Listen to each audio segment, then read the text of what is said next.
Hey, it's your boy, Onyx. For today's video, I want to start with a little story time to set the mood. Ever since I can remember, I've been a competitive person. I believe it began when I was around 8 years old and was placed on a baseball team. I used to love going to bat and had a lot of fun playing against the other teams, but my problem was that the downtime in between swinging and running was very boring to me. So I asked my mother to take me off the team. Eventually though, I did find a game that I loved to play all the time, one that was in a virtual environment. That game was Virtua Fighter 2 on the Sega Saturn.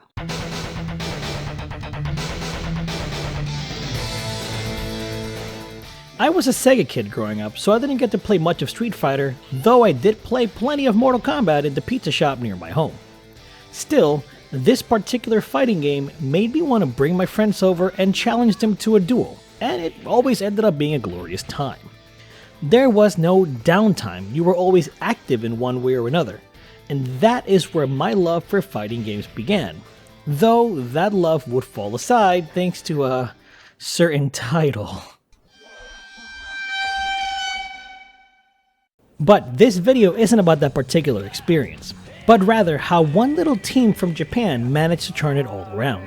This is how Guilty Gear Strive made me fall in love with fighting games again.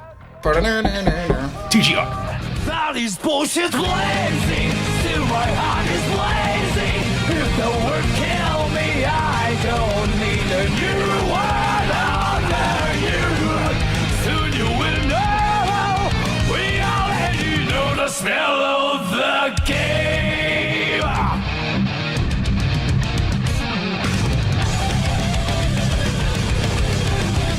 As mentioned before, Virtua Fighter was the gateway for me, and after, I played a fair share of fighting games throughout the generations relatively casually. A lot of time was spent playing Tekken 3 with my brother on his PlayStation 1 when I lived in Puerto Rico. Random Dragon Ball GT final bout matches with a neighbor in my old neighborhood here in Florida. And side note, why did I ever think this game was good? It's so bad.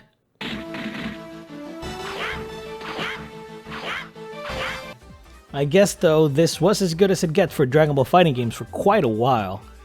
But we'll get to that game soon. And of course, hundreds of hours in the Super Smash Bros. Series.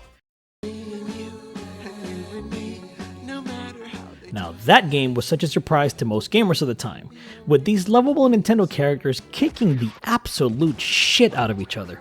But the gameplay was what made it incredibly fun to play. I never actually owned a copy of the game on 64, I just kept on renting it from Blockbuster, and that should show you my age. Oh my god, I'm so old. However, it was the sequel, Super Smash Bros. Melee, that truly drew me in.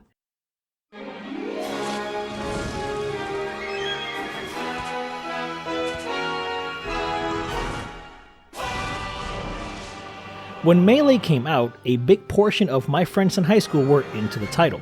We used to actually get together in groups of 5 to 10 people on the weekends and see who was the best player. This was a pivotal moment for myself, since it rekindled my love of this genre. My other younger brother also got into the game, but even more so than myself, mainly because of the amount of times we used to play it together, which was a lot, which led him to really love the game. But also because he went to middle and high school with Juan de Bidma, aka Hungrybox, arguably the best Melee player in the world. This led him to a path of competing in various tournaments in Melee and eventually Ultimate. But due to my life circumstances, being a father, trying to be a full-time student while also working full-time as well, that competitive edge fizzled out. I was simply unable to compete, so I just played random fighting games with that same brother from time to time. Games like Guilty Gear, Blaze Blue, Persona 4 Arena Ultimate Max Super Grapple whole thing, and Tekken 7. After a while though, I just stopped chasing after fighting games altogether, until a certain title was unveiled at Xbox's E3 2017 conference. What? What? Oh, it's new Dragon Ball Z game. I wasn't expecting this though. Well, those are... Oh, what? 2D fighter! Heck yes! love 2D Whoa! fighters. I know. Yeah. 3 versus 3. Oh, Marvel vs. Capcom, but Dragon Ball Z. That's kind of cool, though. I'm not gonna lie, that's pretty awesome. Early 2018. Wait. That's System artwork. Exclusive. I saw their logo. Guilty Gear. Persona 4 Ultimate. Oh. I was ecstatic to play this game.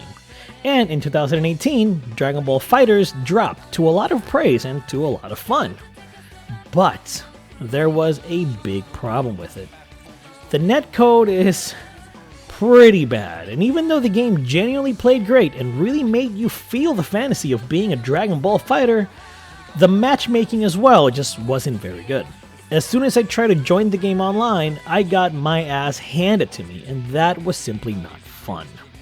I would eventually drop the game after a couple of months of banging my head against the wall, and wouldn't pick it up again for 3 years when Rudy and I decided to stream it on our channel. And I was reminded yet again of why I dropped it. The netcode and some other aspects of the gameplay, like Dragon Rush, just made me absolutely dread playing it competitively. This also made me realize that I am a salty bitch. God, do I get into things and get salty as well! So that was that. We streamed some Tekken 7 and some Soul Calibur 6, which we will never mention again. But that was it. I was kinda sorta ready to drop fighting games altogether. Until I randomly chose to try out the beta of the upcoming Guilty Gear Strive. And oh boy, am I glad I got to experience The smell of the game. As soon as I picked May and started messing around, I noticed something pretty huge. The netcode was absolutely beautiful. I wasn't dropping attacks or blocks, I was noticing my mistakes and only fighting the opponent, not the connection. And that was all I needed to pay a lot more attention to the game. After the game launched and I saw those incredible review scores, as well as members of our Discord community showing their excitement for the title, I knew that I had to get my hands on a copy, and that was a great decision. That game is so welcoming, more than any other fighting game I've ever played. The tutorials and missions exist solely to get you comfortable with the systems and improving your skills. The lobby is unique and hella flawed, but it adds some flavor to the game. And of course, the tower system is absolutely genius. Ranks are essentially non-existent, with the only apparent goal being the climb of the tower. There are 10 floors and a hidden celestial floor for the best players, which make you want to improve your gameplay, to continue climbing and see what kind of challenges are waiting on the higher tiers. The gameplay systems are overall simplified in comparison to previous titles, but it is still extremely deep. It's a classic example of easy to pick up, very hard to master. Personally, no other game before has genuinely pushed me to improve as much as Guilty Gear Strive. Having top-of-the-line cel-shaded graphics, amazing animations, a varied cast of characters, and incredible music doesn't hurt in wrapping up such an incredible package. And well, the rest is kind of history. History that's still being written for me. I am going to continue the grind and try to aim for my personal goals within Guilty Gear Strive, and I hope that more people give it a chance. So far, this is the best-selling Guilty Gear game ever, and the fact that Arc System Works completely owns the IP just means that we're in for more quality characters and moments in the future. If I had to review the game for the channel, it would be an easy TGR Platinum. It's an incredible package that really doesn't do anything wrong. Anything that it tries to do, it just does it right. Well, besides Soul Bad Guy being an OP piece of shit.